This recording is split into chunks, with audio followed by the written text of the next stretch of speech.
ಶಾಂತಿ TV YouTube channel subscribe ಮಾಡಿ, bell icon press ಮಾಡಿ.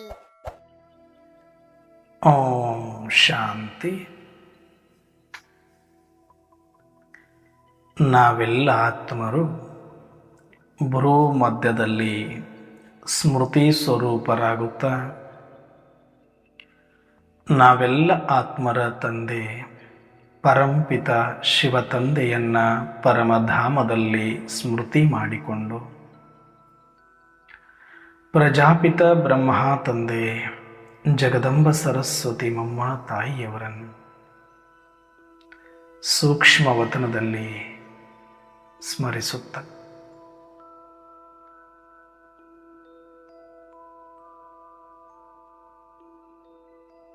ಯಜ್ಞದ ಎಲ್ಲ ಆದಿರತ್ನರನ್ನ, ನಿಮಿತ್ತ ಶಿಕ್ಷಕಿ ಅಕ್ಕಂದಿರನ್ನ,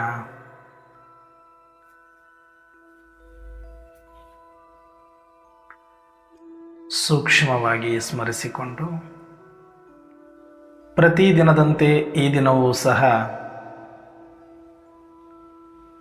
ಈ ಒಂದು ಮುರಳಿ ಚಿಂತನೆಯಲ್ಲಿ ಭಾಗವಹಿಸಿ ಆಲಿಸುತ್ತಿರುವ ನನ್ನೆಲ್ಲ ಸಹೋದರಾತ್ಮರಿಗೆ ಆತ್ಮೀಯವಾದ ಸ್ವಾಗತ, ಸುಸ್ವಾಗತ. ಈ ದಿನ ಶಿವತಂದೆ ಜ್ಞಾನ ಮುರಳಿಯಲ್ಲಿ ಅನೇಕ ಮಹಾವಾಕ್ಯಗಳನ್ನು ಕೊಟ್ಟಿದೆ. ಅದರಲ್ಲೂ ವಿಶೇಷವಾಗಿ ಮುರಳಿಯ ಮುಖ್ಯ ಸಾರವಿದೆ. ಆ ಮುರಳಿಯ ಮುಖ್ಯ ಸಾರದ ಕುರಿತಾಗಿ ಸಂಕ್ಷಿಪ್ತವಾದ ಚಿಂತನೆ. ಇವತ್ತಿನ ಮುರಳಿಯ ಮುಖ್ಯ ಸಾರದಲ್ಲಿ ನನಗೆ ಒಂದು ಆನ್ಸರ್ ದೊರೆತಿದೆ, ಉತ್ತರ ದೊರೆತಿದೆ. ಬಹಳ ಜನ ನನಗೆ ಕೇಳೋರು, ಸುಮಾರು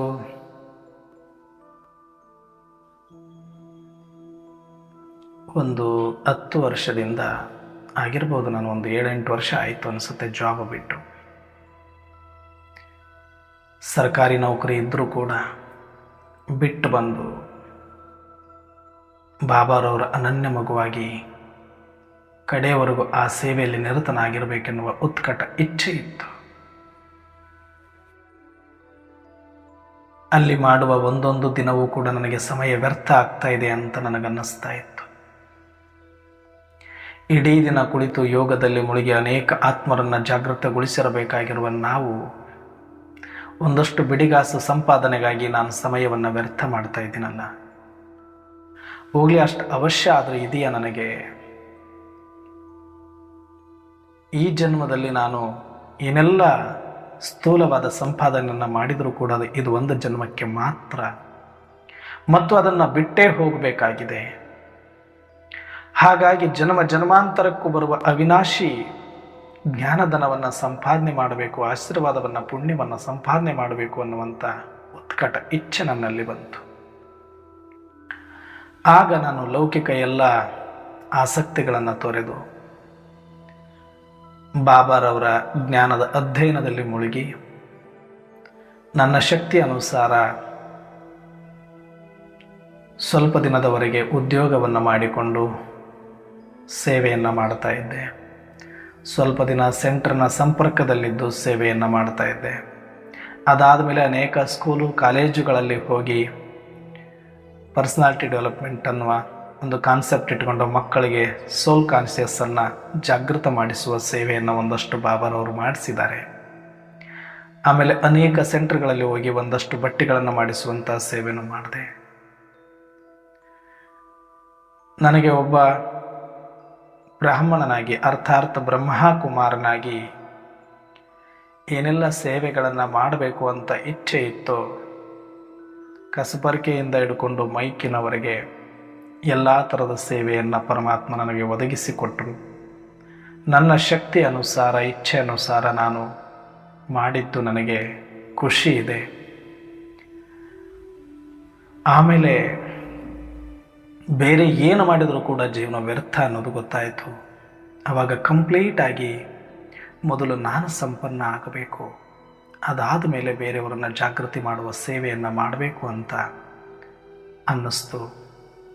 ಇಲ್ಲಿಯ ತನಕ ಆ ಉಮ್ಮಂಗ ಉತ್ಸಾಹದೊಳಗಡೆ ಎಲ್ಲರಿಗೂ ಈ ಸತ್ಯವನ್ನು ತಿಳಿಸಬೇಕು, ಶಿವನ ಜಯ ಜಯಕಾರ ಮಾಡಬೇಕು ಅನ್ನುವ ಉತ್ಸಾಹದಲ್ಲಿ ಸಾಕಷ್ಟು ಶಿವರಾತ್ರಿಗಳಲ್ಲಿ, ನವರಾತ್ರಿಗಳಲ್ಲಿ, ಅನೇಕ ಸೇವಾ ಕೇಂದ್ರಗಳಲ್ಲಿ ಎಷ್ಟಾಗುತ್ತೋ ಅಷ್ಟು ಸೇವೆಯನ್ನು ಮಾಡ್ತಾ ಮಾಡ್ತಾ ಮಾಡ್ತಾ ಸುಮಾರು ಒಂದು 14-15 ವರ್ಷಗಳನ್ನು ಕಳೆದಿದ್ದೇವೆ. ಆದರೆ ಈಗ ನಮ್ಮನ್ನು ನಾವು ಸಂಪೂರ್ಣವಾದ ಸ್ಥಿತಿಗೆ ತಲುಪಿಸಿಕೊಳ್ಳುವುದು ನಮ್ಮದೇ ಜವಾಬ್ದಾರಿ ಎನ್ನುವ ಸತ್ಯ ಅರ್ಥ ಆಯಿತು. ಬಲೆ ಅವತ್ತು ಕೂಡ ಇದು ಸತ್ಯ ಅರ್ಥ ಆಗಿದ್ರೂ ಒಂದಷ್ಟು ಸಮಯವನ್ನು ಸೇವೆಗಾಗಿ ತುಂಬ ಸಮಯವನ್ನು ಕೊಟ್ಟಿದ್ದೆ. ಆದರೆ ಬ್ರಹ್ಮನ ಆದಿಯಾಗಿ ಎಲ್ಲ ಯಜ್ಞದ ಆದಿರತ್ನರನ್ನು ನಾನು ನೋಡಿದಾಗ, ಅವರ ಇತಿಹಾಸವನ್ನು ಓದಿದಾಗ, ಸಾಕ್ಷಾತ್ ಸ್ವಯಂ ಪರಮಾತ್ಮ ಶಿವ ತಂದೆಯೇ ಬಂದು ಅನೇಕ ಸಾಕ್ಷಾತ್ಕಾರಗಳನ್ನು ಮಾಡಿಸಿ ಬ್ರಹ್ಮನಂತ ಬ್ರಹ್ಮ ಮತ್ತು ಎಲ್ಲ ಆದಿರತ್ನರನ್ನು ತಪಸ್ಸಿನಲ್ಲಿ ಕೂಡಿಸಿದರು. 1 ವರ್ಷ ಅಲ್ಲ, 2 ವರ್ಷ ಅಲ್ಲ, 4 ವರ್ಷ ಅಲ್ಲ, 10 ವರ್ಷ ಅಲ್ಲ, ಬರೋಬ್ಬರಿ 14 ವರ್ಷಗಳವರೆಗೆ ಸಂಪೂರ್ಣ ತಪಸ್ಸನ್ನು ಮಾಡ್ತಾ ಮಾಡ್ತಾ ಒಂದಷ್ಟು ಸೀಮಿತ ಜನರು, ಸೀಮಿತ ಆಯ್ಕೆ ಮಾಡಲ್ಪಟ್ಟ ಒಂದಷ್ಟು ಆದಿರತ್ನರಿಗೆ ತಪಸ್ಸನ್ನು ಮಾಡಿಸಲಾಯಿತು. ಅವರನ್ನು ಸೇವಾ ಯೋಗ್ಯರನ್ನಾಗಿ ಮಾಡಲಾಯಿತು. ಅವರನ್ನು ಸ್ವಸ್ಥಿತಿಯಲ್ಲಿ ಕೂರಿಸಲಾಯಿತು. ಅದಾದ ನಂತರವೇ ಸೇವೆಗೆ ಅವರನ್ನು ಕಳಿಸಿದರು. ಆದರೆ ನಮ್ಮದು ಸ್ವಲ್ಪ ಉಲ್ಟಾಯಿತು. ಜ್ಞಾನಕ್ಕೇನೋ ಬಂದ್ವಿ, ಆದರೆ ಬಂದ ತಕ್ಷಣವೇ ಆ ಉಮ್ಮಂಗ ಉತ್ಸಾಹದಲ್ಲಿ ನಮ್ಮನ್ನೆಲ್ಲರೂ ಸೇವೆಗೆ ಬಳಸಿಕೊಳ್ಳೋರು ಮತ್ತು ಸೇವೆ ಸೇವೆ ಸೇವೆ ಅಂತ ಎಲ್ಲರೂ ಕೂಡ ಸೇವೆಯಲ್ಲಿ ನಿರತರಾಗಿದ್ದರು. ಹಾಗಾಗಿ ನಾವು ಕೂಡ ಇದೇ ಜ್ಞಾನ, ಇದೇ ಮಾರ್ಗ, ಇಷ್ಟೇ ಇದು ಬ್ರಾಹ್ಮಣ ಜೀವನ ಅಂದುಕೊಂಡು ಸೇವೆಯಲ್ಲಿ ಎಲ್ಲವೂ ಆಗುತ್ತೆ ಅನ್ನುವಂಥ ಒಂದಷ್ಟು ಭ್ರಮೆಯಲ್ಲಿ ನಾನು ಕೂಡ, ಬಲೆ ಇದೆ ಸೇವೆಯಲ್ಲಿ ಸಾಕಷ್ಟು ಅದರಲ್ಲಿ ಪಾಠಗಳು ಕಲಿಯೋದಿರುತ್ತೆ, ಸೇವೆಯಲ್ಲಿ ಸ್ಥಿತಿಯೂ ಕೂಡ ಆಗುತ್ತೆ, ಸೇವೆಯಲ್ಲಿ ತಂದೆಯ ನೆನಪು ಕೂಡ ಇರುತ್ತೆ, ಸೇವೆಯಲ್ಲಿ ಸಂಸ್ಕಾರವೂ ಪರಿವರ್ತನೆ ಆಗುತ್ತೆ. ಅದನ್ನು ಯಾರೂ ಅಲ್ಲಗಳಲಿಕ್ಕೆ ಸಾಧ್ಯ ಇಲ್ಲ. ಆದರೆ ಎಲ್ಲವೂ ಅದರಲ್ಲೇ ಆಗುತ್ತೆ ಸಾಧ್ಯವೂ ಇಲ್ಲ, ಅದನ್ನು ಕೂಡ ಖಂಡಿತ ಸಾಧ್ಯ. ಹಾಗಾಗಿ ಇಷ್ಟು ವರ್ಷಗಳ ಕಾಲ ಏನೋ ಭಗವಂತ ಮತ್ತು ಡ್ರಾಮಾ ಪರಮಾತ್ಮ ನಮಗೆ ಇಷ್ಟು ಅವಕಾಶ ಕೊಟ್ಟು ಇನ್ನೂ ಒಂದಷ್ಟು ಟೈಮ್ ಕೊಟ್ಟಿದ್ದಾರಲ್ಲ, ಎಷ್ಟಿದೆಯೋ ಗೊತ್ತಿಲ್ಲ. ಇನ್ನು ಹಾಹಾಕಾರ ಸ್ಟಾರ್ಟ್ ಆಗೋದ್ರೊಳಗಡೆ, ನನ್ನ ಜೀವನದ ಪಾತ್ರ ಮುಗಿಯುವುದರೊಳಗಡೆ ನಾನು ಸಂಪನ್ನನ ಅಂತ ನನ್ನನ್ನು ನಾನು ನೋಡಿಕೊಂಡಾಗ, ಇಲ್ಲ, ಇಷ್ಟು ವರ್ಷಗಳ ಕಾಲ ನಾನು ಎಷ್ಟೇ ಸೇವೆ, ಏನೇ ಉಮ್ಮಂಗ ಉತ್ಸಾಹದಲ್ಲಿ ಬಡದಾಡಿದರೂ ಕೂಡ ಒಂದು ಹಂತಕ್ಕೆ ಬಂದಿದ್ದೀವಿ ಅಷ್ಟೇ. ಆದರೆ ಪರಿಪೂರ್ಣತೆಯ ಕಡೆಗೆ ಇನ್ನೂ ತುಂಬ ಹೋಗಬೇಕಾಗಿದೆ ಅನ್ನುವಂಥ ಸತ್ಯ ನಾನು ಅರ್ಥ ಮಾಡಿಕೊಂಡು ಇವಾಗ ಸೇವೆ ಸೆಂಟರ್ಗಳಲ್ಲಂತೂ ನಡೀತಾ ಇದೆ. ಸೆಂಟ್ರಲ್ಲಿರೋರು ಎಲ್ಲರೂ ಕೂಡ ತುಂಬ ಚೆನ್ನಾಗಿ ಸೇವೆ ಮಾಡಿ ಅನೇಕ ಆತ್ಮರಿಗೆ ನವರಾತ್ರಿ ಶಿವರಾತ್ರಿಯಲ್ಲಿ ತುಂಬ ಆತ್ಮರಿಗೆ ಪರಿಚಯ ಕೊಡುವಂಥ ಡ್ಯೂಟಿಯನ್ನು ಮಾಡ್ತಿದ್ದಾರೆ. ಆದರೆ ಲೌಕಿಕದಲ್ಲಿ ಇರೋರು ಅವ್ರ ಹತ್ರ ನಾವು ಹೋಗಬೇಕು ಅಂದರೆ ನಾವು ವ್ಯವಸ್ಥೆನೆ ಮಾಡ್ಕೊಳ್ಬೇಕಾಗ್ತಿತ್ತು. ಆದರೆ ಭಗವಂತ ಅದಕ್ಕೂ ಒಂದು ಅವಕಾಶ ಮಾಡಿಕೊಟ್ಟು ಅನೇಕ ಲೌಕಿಕ ಜಾತ್ರಾ ಉತ್ಸವ ಕಾರ್ಯಕ್ರಮಗಳಲ್ಲಿ ಅವರಾಗಿ ಅವರು ಎಲ್ಲವನ್ನ ಮಾಡಿ ಕಾರ್ಯಕ್ರಮವನ್ನು ಎಲ್ಲ ರೀತಿ ಅಚ್ಚುಕಟ್ಟಾಗಿ ತಯಾರಿಸಿ ಯೋಚನೆ ಮಾಡಿ ಪರಮಾತ್ಮನ ಜ್ಞಾನ ಕೊಡಲಿಕ್ಕೆ ಅವಕಾಶವನ್ನು ಕೊಡ್ತಾ ಇದ್ದಾರೆ. ಅದು ನನಗೆ ತುಂಬ ಖುಷಿ ಆಗ್ತಾ ಇದೆ. ಆದರೆ ಅಂಥ ಕಾರ್ಯಕ್ರಮಗಳನ್ನು ಹೊರತುಪಡಿಸಿ ಅನಿವಾರ್ಯ ಮತ್ತು ಅವಶ್ಯಕತೆ ಇದ್ದರೆ ಅಲ್ಲಿ ಹೋದಾಗ ಅದರ ಕಾರ್ಯ ಚೆನ್ನಾಗಿ ನಾವು ಸೇವೆ ಮಾಡಬಹುದು ಅಂದ್ಕೊಂಡಾಗ ಹೋಗ್ತೇನೆ. ಉಳಿದೆಲ್ಲ ಸಮಯವನ್ನು ಕಂಪ್ಲೀಟಾಗಿ ನಾನು ಆತ್ಮಿಕ ಸ್ಥಿತಿಗೆ ಈಗ ಮೀಸಲಾಗಿಡ್ತಾ ಇದ್ದೇನೆ. ಸಾಧ್ಯವಾದಷ್ಟು ಮೌನ, ಸಾಧ್ಯವಾದಷ್ಟು ಅಂತರ್ಮುಖಿ, ಸಾಧ್ಯವಾದಷ್ಟು ಸ್ಥಿತಿಯ ಕಡೆಗೆ ಗಮನ ಕೊಟ್ಟು ಅಲರ್ಟ್, ಹೈ ಅಲರ್ಟ್ ಅಂತ ಇರುತ್ತಲ್ಲ, ಹೈ ಅಲರ್ಟ್ ನನಗೆ ನಾನೇ ಘೋಷಣೆ ಮಾಡಿಕೊಂಡು ತುಂಬ ಅಂಡರ್ಗ್ರೌಂಡ್, ಹೇಗೆ ಬಾಂಬುಗಳು ಬೀಳೋ ಸಮಯದಲ್ಲಿ ಬಂಕರ್ಗಳಲ್ಲಿ ಹೋಗಿ ಕೂತ್ಕೋತಾರೆ, ಹಾಗೆ ಇನ್ ಅಡ್ವಾನ್ಸ್ ನಾನು ಬಂಕರಲ್ಲಿ ಕೂತ್ಕೋಬೇಕು. ಅಂದರೆ ಆತ್ಮದ ಬುರುಕುಟೆಯೇ ನನ್ನ ಬಂಕರ್. ಅಲ್ಲಿ ನಾನು ಸೇಫೆಸ್ಟ್ ಪ್ಲೇಸ್, ಅಲ್ಲಿ ನಾನು ಇದ್ದುಕೊಂಡು ನಾನು ಕಂಪ್ಲೀಟಾಗಿ ಸೋಲ್ ಕಾನ್ಷಿಯಸ್ ಕಡೆಗೆ ಐ ಅಲರ್ಟ್ ಆಗಿ ಚೆಕ್ ಮಾಡಿಕೊಳ್ಬೇಕು ಅಂತ ಈಗ ನಾನು ಪುರುಷಾರ್ಥದಲ್ಲಿ ಮುಂದುವರಿತಾ ಇದ್ದೆ. ಸುಮಾರು ಈ ಒಂದು 8-10 ವರ್ಷದೊಳಗಡೆ ನನಗರೇ ಪೂರ್ತಿಯಾಗಿ ಕೆಲವರು ನಾನು ಸರೆಂಡರ್ ಆಗಬೇಕು ಅಂದ್ಕೊಂಡಾಗ, ಇಲ್ಲ ನೀವು ಡ್ಯೂಟಿ ಮಾಡ್ತಾ ಇದ್ರಿ, ಡ್ಯೂಟಿ ಮಾಡಿಕೊಂಡೇ ಸರೆಂಡರ್ ಆಗಿ, ಇಲ್ಲ, ನಾನು ಆದರೆ ಕಂಪ್ಲೀಟಾಗಿ ನಾನು ಬಾಬನಿಗೆ ಸರೆಂಡರ್ ಆಗಬೇಕು ಅಂತ ಇತ್ತು. ಇಲ್ಲ, ನಿಂದು ಗೌರ್ಮೆಂಟ್ ಜಾಬ್ ಇದೆ, ಸರ್ಕಾರಿ ನೌಕರಿ ಇದೆ, ಬಿಡಬೇಡ. ಅಂದರೆ ನೌಕರಿ ಸಿಕ್ಕಿರೋದೇ ನನಗೆ ಅಪರಾಧ ಆಯಿತಾ, ನೌಕರಿ ಸಿಕ್ಕಿರೋದೇ ನನಗೆ ಅಡ್ಡಿ ಆಯಿತಾ ಅಂತ ಅನ್ನಿಸ್ತು. ಆದರೆ ನನಗೆ ನಾನು ಅಂದ್ಕೊಳ್ಳೋಕ್ಕಿಂತ ಮುಂಚೆನೇ ಡ್ರಾಮನೆ ಎಲ್ಲೋ ವ್ಯವಸ್ಥಿತವಾಗಿ ನನ್ನನ್ನು ಸ್ವತಂತ್ರ ಮಾಡಿತು. ಜೊತೆಗೆ ನಾನು ಅಂದುಕೊಂಡಂಥ ಜೀವನವನ್ನು ಮಾಡಲಿಕ್ಕೆ ಅವಕಾಶವನ್ನು ಕೊಟ್ಟಿತು. ಜೊತೆಗೆ ನನಗೆ ಯಾವ ಒಂದು ಸ್ಥಿತಿಯನ್ನು ಮುಟ್ಟಬೇಕು ಅಂದ್ಕೊಂಡಿನಿ ಅದಕ್ಕೆಲ್ಲ ರೀತಿಯು ಡ್ರಾಮಾ ವ್ಯವಸ್ಥೆ ಮಾಡಿಕೊಟ್ಟಿದೆ. ಅದಕ್ಕೆ ಮತ್ತು ಬಾಬರವರಿಗೆ ಡ್ರಾಮಕ್ಕೆ ಕೋಟಿ ಕೋಟಿ ಧನ್ಯವಾದಗಳು. ಆದರೆ ಈ 8 ವರ್ಷಗಳಲ್ಲಿ ಬಹಳ ಜನ ನನಗೊಂದು ಪ್ರಶ್ನೆ ಕೇಳು, ಅದು ನಮ್ಮ ಭಾಗದಲ್ಲಿ ವಿಶೇಷವಾಗಿ. ಯಾಕಂದರೆ ಏನಾದರೂ ಮಾಡಿದರೆ ಮಾತ್ರನೇ ಬದುಕಲಿಕ್ಕಾಗತ್ತೆ, ಇಲ್ಲಾಂದ್ರೆ ಬದುಕಲಿಕ್ಕಾಗಲ್ಲ, ಅಥವಾ ಏನಾದರೂ ಮಾಡಲೇಬೇಕು. ಏನು ಮಾಡ್ತೀರಿ ನೀವು ಉದ್ಯೋಗ, ಏನು ಮಾಡ್ತೀರಿ ನೀವು ಉದ್ಯೋಗ ಕೇಳು. ನನಗೆ ಉತ್ತರ ಅಷ್ಟು ಕರೆಕ್ಟಾಗಿ ಏನು ಕೊಡಬೇಕು ಅವರಿಗೆ? ಇಲ್ಲ, ಕಂಪ್ಲೀಟ್ ಆಧ್ಯಾತ್ಮದೊಳಗಡೆ ಇರಬೇಕು ಅಂತ ಆಸೆ ಇತ್ತು. ಏನೇನೋ ಉತ್ತರಗಳನ್ನು ಕೊಡ್ತಾ ಇದ್ದೇನೆ. ಅಲ್ಲ, ಜೀವನ ಹೆಂಗೆ ನಡೆಯುತ್ತೆ? ಸರಿ, ನೀವು ಸೇವೆ ಅಂತ ಮಾಡ್ತಾ ಇದ್ದೀರಿ ನಿಜ, ಆದರೆ ನಿಮ್ಮ ಜೀವನ ಹೆಂಗೆ ನಡೆಯುತ್ತೆ? ಬಹಳಷ್ಟು ಜನ, ಇದನ್ನ ಎಷ್ಟು ಜನ ಅಂದ್ರೆ 1000 ಜನ ಕೇಳಿರ್ಬೋದು. ಕೇಳೋದು ತಪ್ಪಲ್ಲ, ಅದು ಸಮಾಜದ ದೃಷ್ಟಿಕೋನ. ಸಮಾಜ ಅಂದ್ಕೊಂಡಿದೆ ಏನೂ ಮಾಡಲಿಲ್ಲ ಅಂದ್ರೆ ಬದುಕಕ್ಕೆ ಹೆಂಗಾಗುತ್ತೆ, ಏನಾದರೂ ಮಾಡಿದರೆ ತಾನೇ ಬದುಕಕ್ಕಾಗುತ್ತೆ. ಬದುಕೋದು ಅಂತಂದ್ರೆ ಬರೀ 2 ಹೊತ್ತು ಊಟ, 2 ಹೊತ್ತು ಬಟ್ಟೆ ಅಂತ ಅಂದ್ಕೊಂಡಿಲ್ಲ. ಅವರು ತುಂಬ ಅಂದ್ಕೊಂಡಿದ್ದಾರೆ. ಬದುಕು ಅಂದ್ರೆ ತುಂಬ ಇದೆ ಅಂದ್ಕೊಂಡಿದ್ದಾರೆ, ತುಂಬ ಬೇಕಾಗುತ್ತೆ ಅಂದ್ಕೊಂಡಿದ್ದಾರೆ. ಬಟ್ ಅವತ್ತಿಂದ ಇವತ್ತಿನ ತನಕ ನಾನು ಸರಳವಾದ ಒಂದು ಶಿಸ್ತಿನ ಜೀವನವನ್ನು ಅಳವಡಿಸಿಕೊಂಡಿರೋದ್ರಿಂದ ಇವತ್ತಿನವರೆಗೂ ಕೂಡ ನಾನು ನೌಕರಿ ಮಾಡುವಾಗ ಹೇಗೆ ಬದುಕ್ತಾ ಇದ್ದೆ ಅದಕ್ಕಿಂತ ತುಂಬ ಚೆನ್ನಾಗಿ ನನಗೆ ಡ್ರಾಮಾ ಮತ್ತು ಬಾಬರವರ ಸಹಯೋಗ ಸಿಕ್ಕಿದೆ. ಆದರೆ ಯಾರು ಈ ಥರ ಕೇಳ್ತಾ ಇದ್ರು, ಸಾವಿರಾರು ಜನ ಏನು ಮಾಡ್ಕೊಂಡಿದ್ದೀರಿ, ಮತ್ತು ಜೀವನ ಹೆಂಗೆ ನಡೆಯುತ್ತೆ ನಿಮ್ಮದು, ಏನು ಇವರಿಗೆ ನಮ್ಮ ಮೇಲೆ ಎಷ್ಟು ಅನುಕಂಪ ಅನ್ನೋ ಥರದಲ್ಲಿ ಯಾರೆಲ್ಲ ಪ್ರಶ್ನೆ ಕೇಳ್ತಾ ಇದ್ರು, ಅವರು ಯಾವತ್ತೂ ಕೂಡ ಒಂದು ದಿನ ಸಹಯೋಗ ಅನ್ನೋದು ಮಾಡಲಿಲ್ಲ, ಅಥವಾ ಸಹಯೋಗ ಮಾಡುವ ಮನಸ್ಸು ಕೂಡ ಅವರಿಗೆ ಇರೋದಿಲ್ಲ. ಸುಮ್ಮನೆ ಕೇಳೋದವರು. ಆದರೆ ಎಷ್ಟೋ ಜನ ಕೇಳೇ ಇಲ್ಲ, ಅರ್ಥ ಮಾಡಿಕೊಂಡು ಎಷ್ಟೋ ಜನ ಸಹಯೋಗನೂ ನೀಡಿದ್ದಾರೆ. ಅವ್ರನ್ನ ನಾನಿವತ್ತು ಸೂಕ್ಷ್ಮವಾಗಿ ಸ್ಮರಣೆ ಮಾಡ್ಕೊತೀನಿ. ಯಾವಾಗ ನನಗೆ ಅವಶ್ಯಕತೆ ಇತ್ತು, ನನಗೆ ಅವಶ್ಯಕತೆ ಅನ್ನೋದಕ್ಕಿಂತ ಸೇವೆಗೆ ಅವಶ್ಯಕತೆ ಇತ್ತು, ಆ ಸಮಯದಲ್ಲಿ ನನಗೇ ಗೊತ್ತಿರೋದಕ್ಕೆ ಸಾಕಷ್ಟು ಜನ ಸಹಯೋಗ ಮಾಡಿದ್ದಾರೆ. ಹಾಗಂತ ನಾನು ಯಾರ ಹತ್ರನೂ ಕೂಡ ನಿರೀಕ್ಷೆ ಮಾಡಿರಲಿಲ್ಲ, ಯಾರನ್ನೂ ಕೂಡ ನಾನು ಕೇಳುವುದಿಲ್ಲ. ಮಾಂಗನೇಸೆ ಮರಣಬಲ ಅನ್ನುವ ತತ್ವ ಸಿದ್ಧಾಂತವನ್ನು, ಆ ಒಂದು ವ್ಯಾಖ್ಯಾನವನ್ನು ನಾನು ಯಾವತ್ತೂ ಕೂಡ ಇಟ್ಕೊಂಡಿರ್ತೀನಿ.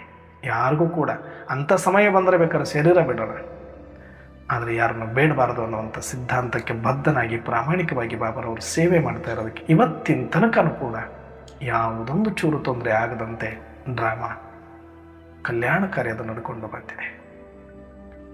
ಆದರೆ ಇವತ್ತು ನನಗೊಂದು ಉತ್ತರ ಸಿಕ್ಕಿದೆ ಈ ಮುರಳಿಯ ಮುಖ್ಯ ಸಾರದಲ್ಲಿ. ಏನು ಉತ್ತರ ಕೊಡಬೇಕು ನನಗೆ ಗೊತ್ತಾಗ್ತಿರ್ಲಿಲ್ಲ. ಹಾಗಂತ ಅವ್ರು ಏನು ಮಾಡ್ತಿದ್ರು, ಅದೇ ಒಂದು 4 ಕಾಸು ಸಂಪಾದನೆ ಮಾಡ್ಲಿಕ್ಕೆ ಏನೇನೋ ಕೆಲಸ ಕಾರ್ಯಗಳನ್ನು ಮಾಡ್ತಿದ್ರು. ಅವ್ರು ಬಹಳ ಹೆಮ್ಮೆಯಿಂದ ತಿರುಗಾಡ್ತಿದ್ರು. ನಾನು ಅವಿನಾಶಿ ಜ್ಞಾನರತ್ನಗಳನ್ನು ಮತ್ತು ಪುಣ್ಯವನ್ನು ಅನೇಕ ಆತ್ಮರ ಜಾಗೃತಿ ಮಾಡುವ ಕಾರ್ಯವನ್ನು ಮಾಡ್ತಾ ಇದ್ರು ಕೂಡ ಅವರೇ ಏನೋ ದೊಡ್ಡದಾಗಿ ಮಾಡ್ತಿದ್ದಾರೆ, ನಾವೇನು ಮಾಡ್ತಾ ಇಲ್ಲ ಅನ್ನೋ ಥರದಲ್ಲಿ ಪರಿಸ್ಥಿತಿ. ಆದರೆ ಇವತ್ತು ಈ ಮುರಳಿಯ ಮುಖ್ಯ ಸಾರದಲ್ಲಿ ಚಂದ ಒಂದು ಉತ್ತರ ಕೊಟ್ಟಿದ್ದಾರೆ. ಮಧುರ ಮಕ್ಕಳೇ, ಮನುಷ್ಯರನ್ನ ಜಾಗೃತ ಮಾಡುವುದೇ ನಿಮ್ಮ ಉದ್ಯೋಗವಾಗಿದೆ. ನಿಮ್ಮ ಉದ್ಯೋಗ ಆಗಿದೆ ಅಂತ ಹೇಳಿದ್ರು. ಏನು ಜಾಬ್ ಮಾಡ್ತೀನಿ ಅಂತ ನಾನು ಎಷ್ಟು ಜನ ಕೇಳ್ತಿದ್ರು, ಏನು ಹೇಳಬೇಕು ಗೊತ್ತಾಗ್ತಿರಲಿಲ್ಲ.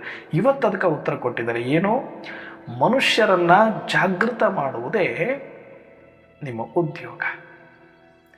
ಎಷ್ಟು ಆತ್ಮಿಕ ಸ್ಥಿತಿಯಲ್ಲಿದ್ದು ಪರಮಾತ್ಮನ ಪರಿಚಯ ಕೊಡ್ತೀರೋ ಅಷ್ಟು ಭಾಗ್ಯ ಬೆಳಗ್ತದೆ.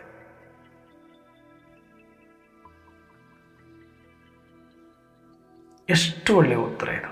ಯಾರು ಬೇಕಾದ್ರೂ ಕೇಳಿದ ಮೇಲೆ ಏನು ಮಾಡ್ತೀರಿ, ಏನು ಜಾಬು? ಸೋಲ್ ಎನ್ಲೈಟ್ಮೆಂಟ್, ಆತ್ಮಜಾಗೃತಿ. ಆತ್ಮಜಾಗೃತಿಯನ್ನು ಮಾಡ್ತಾ ಇದ್ದೀರಿ. ಮೂರ್ಛಿತರನ್ನ ಸೂರ್ಜಿತರನ್ನಾಗಿ ಮಾಡ್ತಾ ಇದ್ದೀರಿ. ಮಲಗಿರೋರನ್ನ ಎಬ್ಬಿಸ್ತಾ ಇದ್ದೀನಿ. ಎಷ್ಟು ಬೇಕಾದರೂ ಹೇಳೋದಕ್ಕಿದೆಯಲ್ಲ, ನಾವು ಯಾಕೆ ಹೇಳಿಲ್ಲ ಇಲ್ಲಿ ತನಕ ಅಂತ ಅನ್ನಿಸ್ತು. ಬಟ್ ಬಾಬರವ್ರು ನೋಡಿ ಎಷ್ಟು ಚಂದ ಹೇಳ್ತಾರೆ, ನಮ್ಮ ಜಾಬ್ ಅದು, ನಮ್ಮ ಉದ್ಯೋಗನೇ ಅದು. ಮನುಷ್ಯರನ್ನು ಜಾಗೃತಿ ಮಾಡದೆ ನಮ್ಮ ಉದ್ಯೋಗ. ನಾವು ಎಲ್ಲಿದ್ದರು, ಕುಂತರು, ನಿಂತರು, ಏನೇ ಮಾಡಿದರೂ ಕೂಡ ಮನುಷ್ಯನನ್ನು ಜಾಗೃತಿ ಮಾಡೋದು, ಅರ್ಥಾತ್ ಒಳಗಿರುವ ಆತ್ಮಕ್ಕೆ ಕಾನ್ಷಿಯಸ್ಸನ್ನು ಕೊಡೋದು, ಜೊತೆಗೆ ಪರಮಾತ್ಮ ತಂದೆಯ ಪರಿಚಯವನ್ನು ನೀಡುವುದು. ಇದೇ ನಮ್ಮ ಕಾಯಕ. ಮತ್ತು ಇದಕ್ಕೆ ಎಷ್ಟು ಸ್ಯಾಲ್ರಿ? ಗಾಡ್ಲಿ ಗೌರ್ಮೆಂಟ್ ಕೊಡುತ್ತೆ, ಸೆಂಟ್ರಲ್ ಗೌರ್ಮೆಂಟ್ ಅಲ್ಲ, ಗಾಡ್ಲಿ ಗೌರ್ಮೆಂಟ್ ಅವರಿಗೆ. ಸೆಂಟ್ರಲ್ ಗೌರ್ಮೆಂಟ್ ಅವರಿಗೆ ಲಕ್ಷಾಂತರ ರೂಪಾಯಿ ಸಂಬಳ ಇರಬೇಕಾದ್ರೆ ಇನ್ನು ಗಾಡ್ಲಿ ಗೌರ್ಮೆಂಟಲ್ಲಿ ಅನ್ಗಿನಿತ್ ಪೇಮೆಂಟ್. ಎಷ್ಟು ಜನ್ಮಕ್ಕಾಗಿ? ಲೆಕ್ಕ ಇಲ್ಲದಷ್ಟು ಜನ್ಮಕ್ಕಾಗಿ, 21 ಜನ್ಮಕ್ಕಾಗಿ.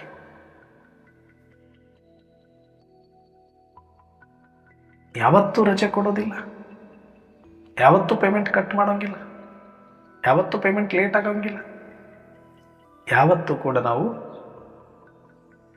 ಡಿಪ್ರಮೋಷನ್ ಅನ್ನೋದಿಲ್ಲ. ಪ್ರಮೋಷನ್. ಎಷ್ಟು ಪ್ರಾಮಾಣಿಕವಾಗಿ ಆತ್ಮೀಯ ದೃಷ್ಟಿಯಲ್ಲಿ ಇದ್ದುಕೊಂಡು ಎಷ್ಟು ಪರಮಾತ್ಮನ ಪರಿಚಯ ಕೊಡ್ತೇವೆಯೋ, ಎಷ್ಟು ಮನುಷ್ಯರನ್ನ ಜಾಗೃತಿ ಮಾಡ್ತೇವೆಯೋ, ಅಷ್ಟು ನಮ್ಮ ಅಕೌಂಟಲ್ಲಿ, ಅವಿನಾಶಿ ಅಕೌಂಟ್, ಅಲೌಕಿಕ ಅಕೌಂಟಲ್ಲಿ, ಆತ್ಮಿಕ ಅಕೌಂಟಲ್ಲಿ, ಕಾರ್ಮಿಕ ಅಕೌಂಟಲ್ಲಿ ಜಮಾ ಆಗ್ತಾ ಹೋಗುತ್ತೆ. ಎಷ್ಟು ಖುಷಿ ವಿಚಾರ ಇತ್ತು ಹೇಳಿ ನೀವು. BKS ಯಾರು ಬೇಕಾದರೂ ಏನು ಮಾಡ್ತೀರಿ ನೀವು ಉದ್ಯೋಗ?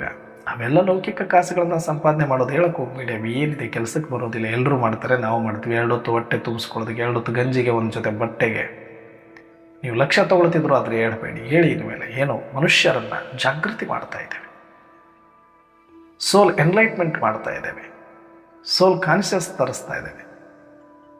ಅದೇ ನಮ್ಮ ಕೆಲಸ. ಎಷ್ಟೊಂದಿದೆ. ಪರಮಾತ್ಮ ಹೇಳ್ತಾರೆ, ನಾನು ದೋಬಿಯಾಗಿ ಬಂದೀನಿ ಅಂತ. ಹೇಳ್ಬೋದಲ್ಲ, ನಾವು ದೋಬಿ ಕೆಲಸ ಮಾಡ್ತೀವಿ.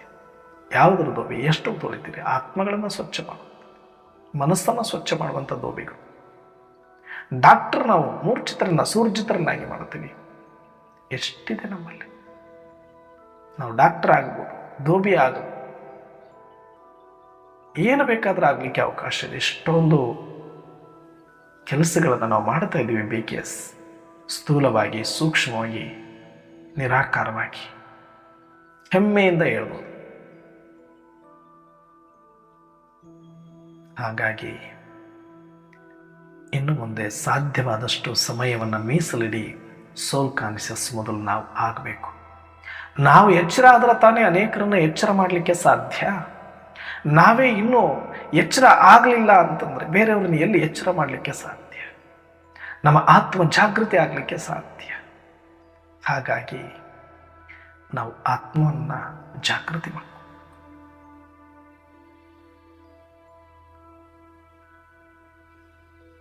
ಆತ್ಮ ಅಭಿಮಾನಿ ಆಗಬೇಕು, ಆತ್ಮಿಕ ಅನುಭವಿಗಳಾಗಬೇಕು, ಸಂಪನ್ನರಾಗಬೇಕು, ಸಂತೃಪ್ತರಾಗಬೇಕು. ಇನ್ನು ಮುಂದೆ ಉಳಿದಿರುವ ಸಮಯವನ್ನು ಸಂಪೂರ್ಣವಾಗಿ ನಾವು ಸೋಲ್ ಕಾನ್ಷಿಯಸ್ ಅಲ್ಲಿ ಇರುವಂಥ 24/7 ಐ ಅಲರ್ಟ್ ಆಗಿ ಆತ್ಮಿಕ ಸ್ಥಿತಿಯಲ್ಲೇ ಇರುವಂತಹ ಒಂದು ಅಭ್ಯಾಸವನ್ನು ಮಾಡೋಣ.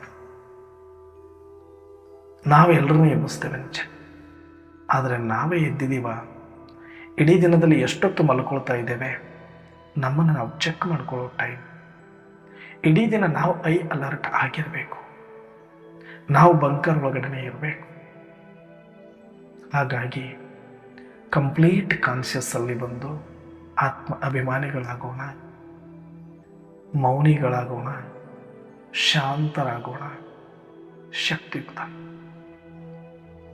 ಮೌನಿಗಳಾಗದ ಹೊರತು, ಶಾಂತರಾಗದ ಹೊರತು ಶಕ್ತಿಯುತರಾಗಲಿಕ್ಕೆ ಸಾಧ್ಯ ಇಲ್ಲ. ಹಾಗಾಗಿ ನಾವೆಲ್ಲರೂ ಓಂ ಶಾಂತಿ ಸ್ವರೂಪದಲ್ಲಿ ಸ್ಥಿತರಾಗಿ ಅದೇ ಅಭ್ಯಾಸದಲ್ಲಿ ಇದ್ದು ಎಲ್ಲರಿಗೂ ಆತ್ಮ ಜಾಗೃತಿಯನ್ನು ಮಾಡು, ಎಲ್ಲ ಮನುಷ್ಯರನ್ನು ಜಾಗೃತಿ ಮಾಡು. ಅಚ್ಚ